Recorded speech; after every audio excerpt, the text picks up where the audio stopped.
Good morning, everyone, and welcome to our webinar on IPM performance for the month of Jan 26. Today, we will be covering some interesting topics besides our normal topics. We will be looking at Budget 2026 and how it is going to impact the pharma industry and what are the different opportunities that open up for the pharma players in in the space of biosimilars, biologics. After this, we have our normal topics wherein we will be looking at the IPM therapy performance, the growth drivers, top 40 corporates, top 40 brands, and the key takeaways. The first most important topic and the most awaited topic is the Budget 2026. It's actually an inflection point for India's pharma industry's next growth cycle. So, Biopharma Shakti, which was announced a few days back, it actually pushes India from a generic scale to an innovation leadership. How? It is actually transforming India into a global biopharma hub and not just a generic drugs powerhouse. When we look at the strategic push that this reforms give us, there is going to be a biologics, biosimilars, and advanced therapy focus, boosting domestic production and reducing the import dependence. A network of 1,000 plus accredited clinical trial sites to strengthen the drug development and regulatory confidence. Also, a good number of research institutions, new ones as well as upgrading the existing ones, is going to happen, which is actually further going to strengthen our R&D strength. Also, the regulatory bodies like the CDSCO would be further strengthened with dedicated scientific review cadres and specialist expertise to speed approvals and align with global standards. Besides this, there will be a boost for manufacturing and global competitiveness, wherein a strong capex and production incentives for complex drugs and biologics has been provided. Also, there is a lot of encouragement to export oriented growth in advanced therapeutics and a potential long term scale opportunities for India as a global biopharma and manufacturing hub.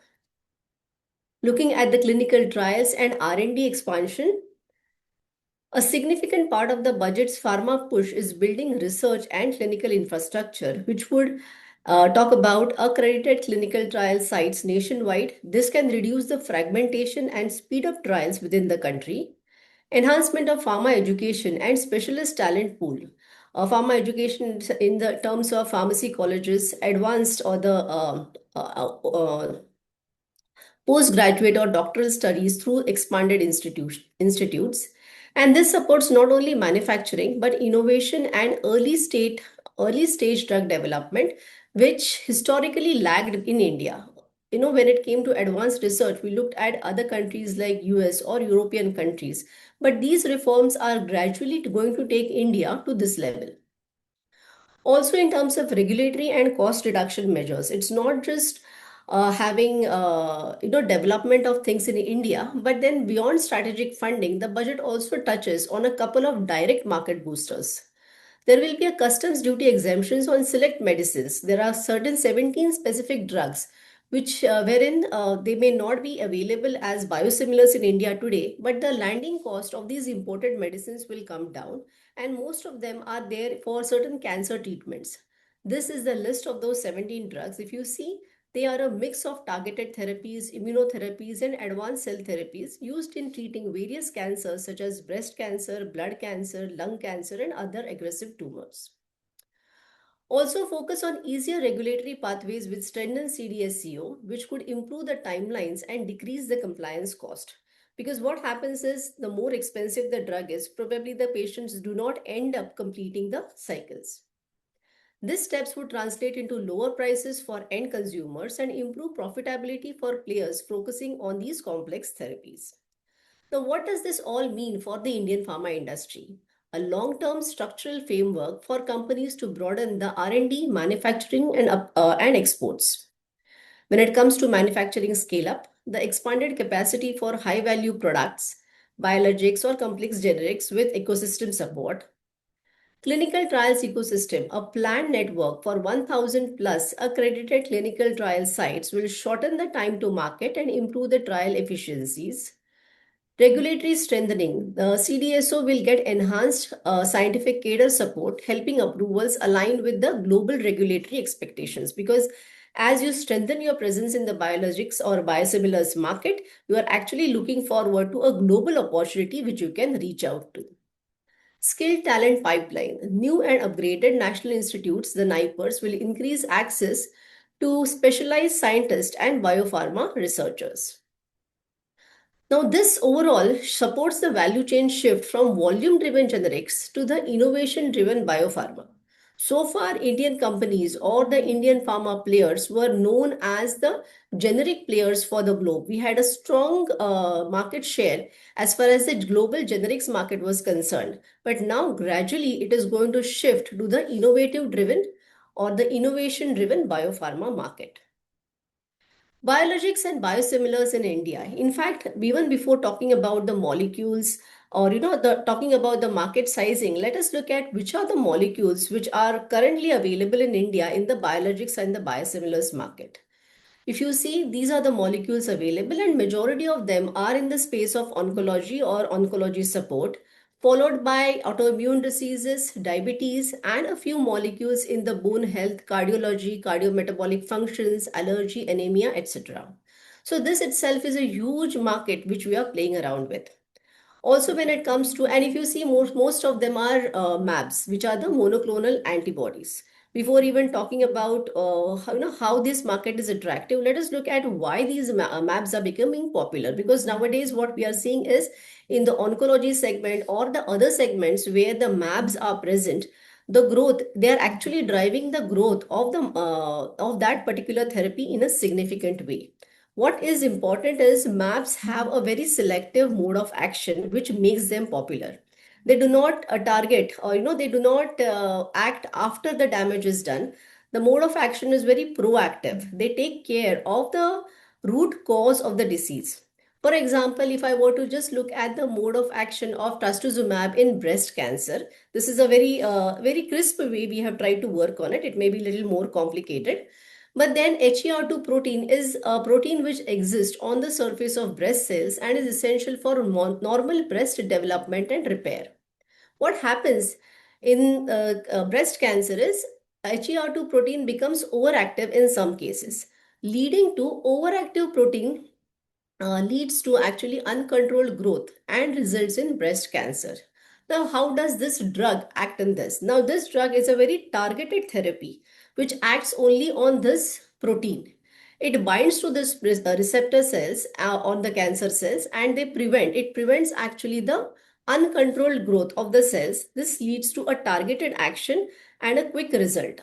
The result would be not very quick, but then this is much better than the other therapies that we have for cancer. Of course, this medication cannot be taken in isolation. It is actually an adjuvant therapy with chemotherapy, but definitely the results are much better than the results that would have been seen without a map. Also, if you look at the dosing, the loading dose, maintenance dose, and then a continued every week, once in 3 weeks dose to complete the 1 year therapy.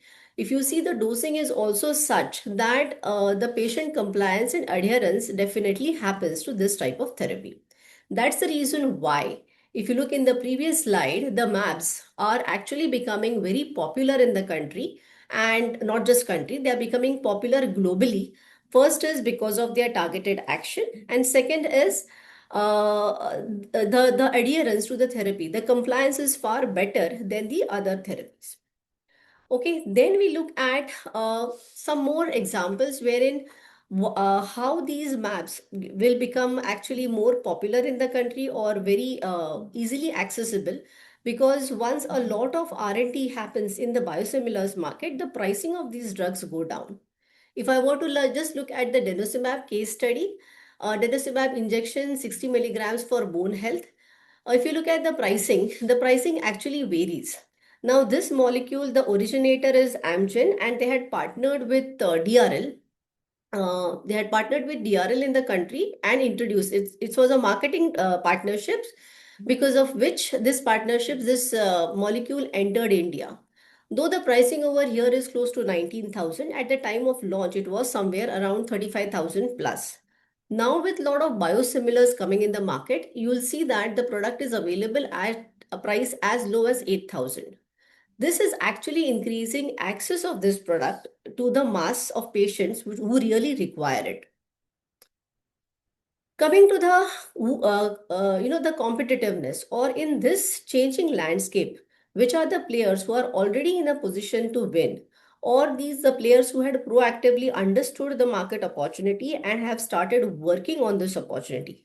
Not many players would have launched a good number of molecules in the country, but there are significant number of players who have already started working in the R&D sector even before the budget was announced, but they have done a lot of work in the R&D sector, and they have a good number of products which are in pipeline to be introduced in India as well as globally. So the companies which we talk about are Biocon, Zydus Life Sciences, Alchem, Cadila, Intas, DRL, Cipla, Sun, Lupin, Hetero, and Panacea. If you see good number of these players like Alchem or DRL or Alchem, DRL, these or Zydus, these players initially a few decades back were players in the acute segment, but they have taken conscious efforts to develop and move to the chronic segment, and not just the chronic segment, a super specialty chronic segment which requires a lot of work in the R&D. If you look at the diseases or the areas where they are working are the autoimmune area, oncology, metabolic, or other support therapies. So these are the molecules. If you look at the molecules that they are launching or they have launched or are planning to launch, are a significant number of molecules which would be entering the country as well as a global space. Coming to the market sizing. Now, this market sizing that we are talking about is an approximation because many of these drugs are injected or given to the patients in the hospital, or in a few cases, they're supplied to the patient directly from the distributor to the patient. Direct supply happens, because of which the normal retail channel may not come into the picture.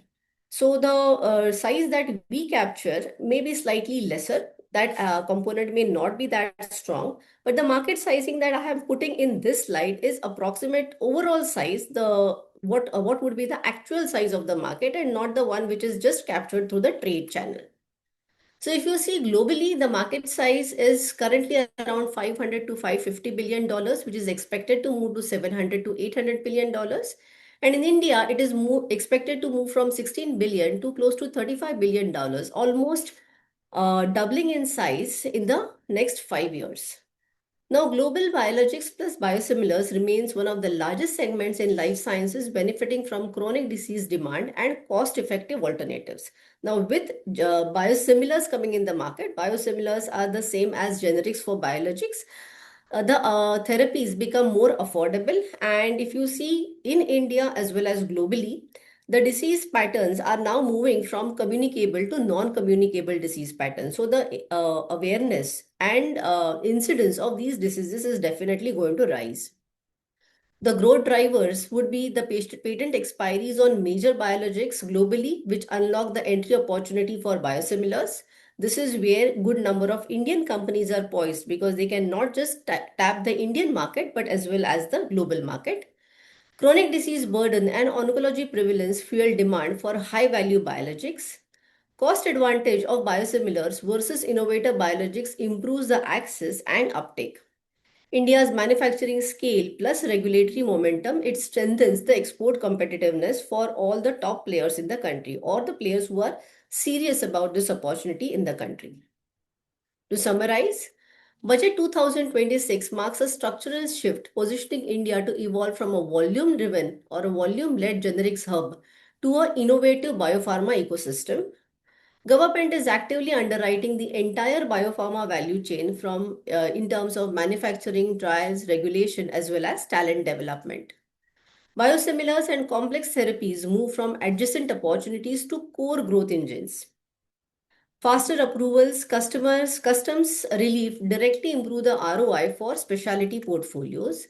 India gains credible footing as global biologics manufacturing and development hub, and not just a low-cost supplier of generics. For the Indian pharma players, this creates a clear roadmap in terms of accelerating the biologics pipeline, strengthening clinical trial capabilities, rebalancing portfolios towards specialty and chronic biologics, and build export-ready manufacturing early. So those who move now capture the first mover advantage in the next decade of the Indian pharma growth. This was a very short and crisp analysis of what the budget 2026 has for the pharma industry and which of the players within the Indian pharma market are already poised to make the most of this opportunity. Next, we go to our regular section of the IPM therapy performance. So if you look at the IPM therapies, the market for the month of Jan has shown a good, robust double-digit value growth of close to 10% and a unit growth of around 2%. The therapies which have shown a strong, robust double-digit value growth are cardiac, diabetes, nutritionals, pain analgesics, sorry, not pain analgesics, the neuro category, gynecology, blood-related, and antineoplastics. The growth drivers, if you see, all the three growth drivers are actually positive. Also, the volume driven growth is significantly positive for the month of January. Except gastro, all the therapies have shown a positive volume growth for the month of January. Gastro is the only therapy where the volume growth has been negative. Coming to the top 40 corporates, since the top 20 corporates contribute to more than 50% of the Indian pharma market. And if you see in this, Sun, Torrent, Intas, Lupin, DRL, Zydus, Macleods, Glenmark, USV, Ipca, Micro, and Eris, they are showing a robust double-digit value growth for the month of January. Also, if you look in the next corporates, rank 21 to 40, it is Laranon, Ajanta, Corona, Bayer, Hetero, Nutricia, Medley, and AstraZeneca, which have shown a significant double-digit value growth. Coming to the next set of players, if you look at, next section of the top 40 brands, what we are seeing is while Augmentin and Glycomed GP retain their number one and number two position for MAT period, Monjaro and Foracort stay at number one and number two position for the month of January. Besides these four players, the other players which have shown a significant double-digit growth are Zerodol SP, Monosef, Telma, and Selecar, where the value growth is double-digit as well as the unit growth being strong double-digit growth. Coming to the next brands from rank 21 to 40, we are seeing Levipil, Dexorange, Lantus, Brilinta, Ditor, Vertin, Dolo, T-Bact, and Gemmer. These are the brands with having robust double-digit value growth. Also of these, there are certain brands which also have a strong double-digit unit growth. So to summarize this section, what we see is the IPM has shown a good value growth of close to 10.2% with majority of the therapies showing a strong double-digit value growth. All the three growth levers are positive for the month of January for the Indian pharma market and majority of the top therapies. And for the month of Jan 26, majority of the top players, the pharma companies have shown an encouraging value growth. While Augmentin and Glycomed GP continue to retain their leadership position at a MAT level, Monjaro and Foracort stay at number one and number two position for the month of Jan. So that's all from our side, and thank you so much for joining us today. Have a nice week ahead.